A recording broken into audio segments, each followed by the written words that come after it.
All right, you're listening to John and Miles of Beatspill Radio. We have GZA of Wu-Tang Clan right now. We just saw the Yeah. What up? What's good? Yo, we have a couple of questions. So what's good with this new Wu-Tang 20th anniversary? It's all in effect. We're about to go out on the road next month, starting off with Coachella. I remember you did the GZA interview, and I think that really opened me up to like what kind of opportunity college radio could be, and like WMA could be. Because at first I was like pretty much taking it easy, just like interviewing local artists, and or just like playing songs, interview local artists, taking it for fun.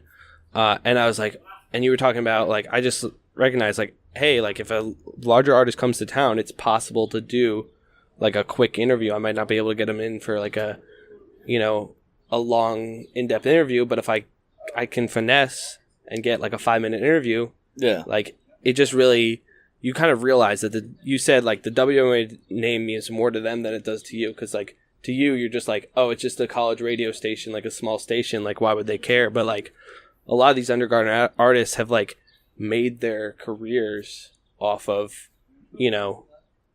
college radio, or like not necessarily made their careers, but like it's the only radio play they're ever going to get because they're underground artists, and they do actually appreciate it. And I don't know, there's mad interviews where I got it and I was like, I can't believe that was so easy to do, and they were so down.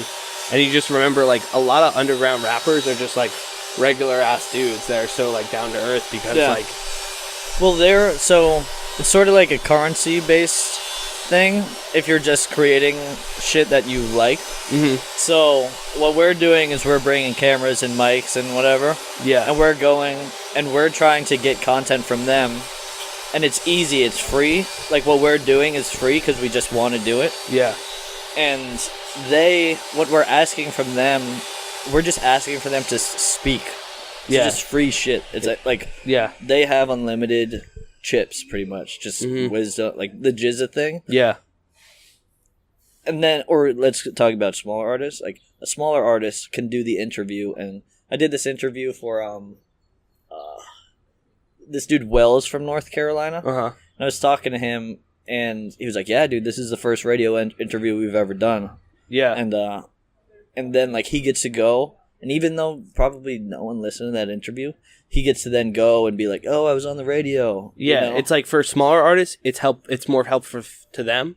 For bigger artists, it's like, can you spare 5 minutes? And it's like, if they have the free time, and it's tough when an artist says no to me. I don't take it personally, because it's like, you understand the touring lifestyle, and like, they're exhausted after a show and stuff like that.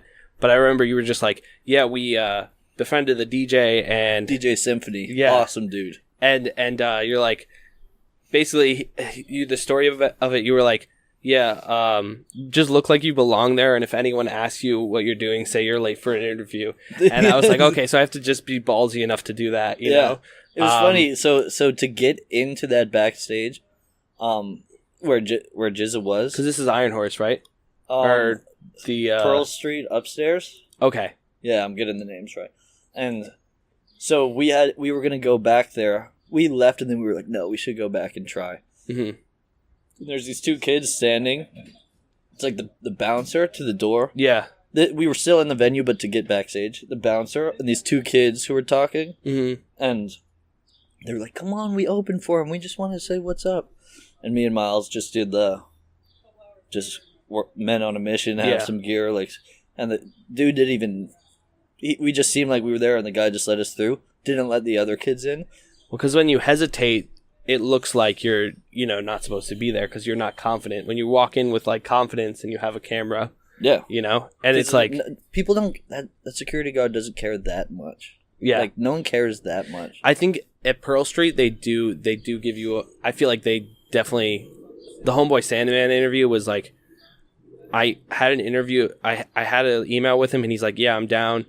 And then I was trying to bring in my camera, and they literally, because I was like, I wasn't on a specific media list, and I'm like, here's an email from the artist saying that we're doing an interview, and they were just like trying to not let me in. So I feel like it really depends on the venue, Have you ever heard of Rat King? Yeah, Rat King. Wiki's. I was telling you about Wiki. Wiki used to be in Rat King. So like the show that got canceled was Wiki. No shit. Yeah. Dude, Rat King were those kids who couldn't get in. Oh wow, that's crazy. Yeah.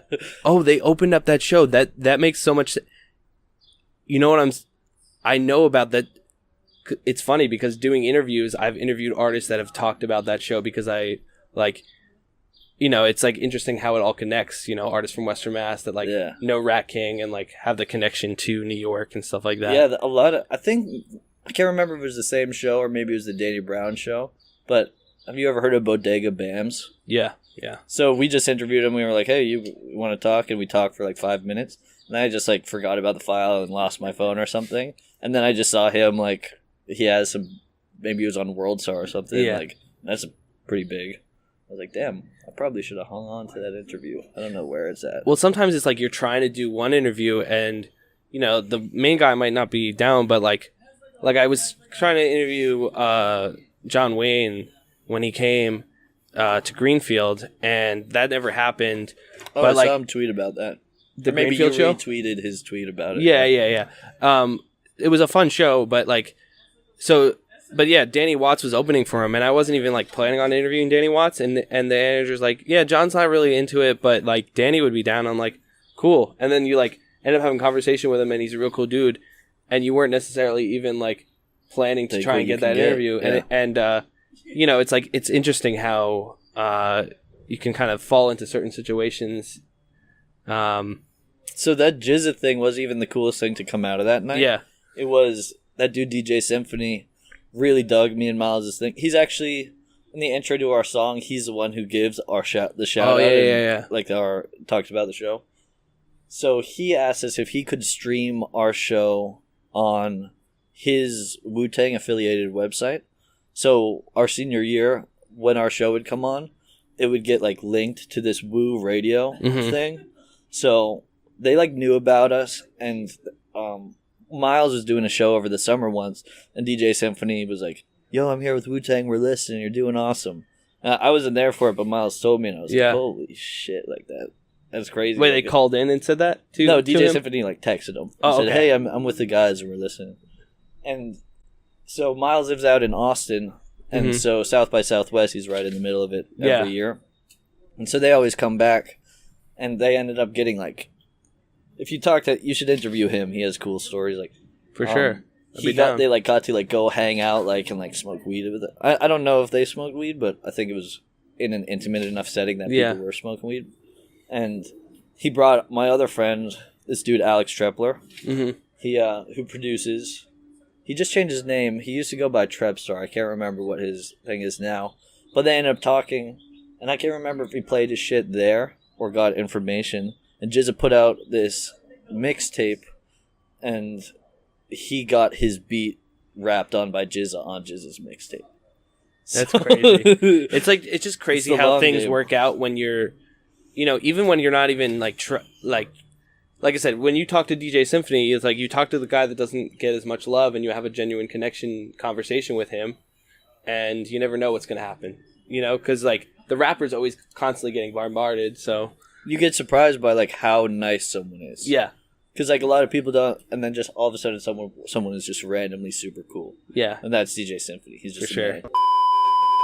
You guys come back in just talking to us after the show keeps us relevant. We're just so grounded. It's incredible. DJ Symphony, thank you very much for talking to us. You did a nice drop. Thank you very much. What's your name again? John. Nice to meet you, John. I need a business card or something. Beatspill Radio, yeah. Beatspill Radio, let me get a quick drop. What's your name?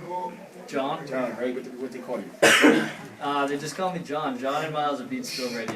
That's hip-hop. That's how we are. Okay, I'm ready. All right, check this out. You know who this is. It's the original DJ from my man Raekwon the Chef, representing Ice Age Tool Records to the fullest right now. I'm kicking it with Beatspill Radio. It's my homie John. Just met him, fresh off the fucking stage. I'm sweating. Day one of the tour. Don't forget it's going down every day on Beatspill Radio. Tune in. This is the hottest college radio station on the fucking planet. Peace.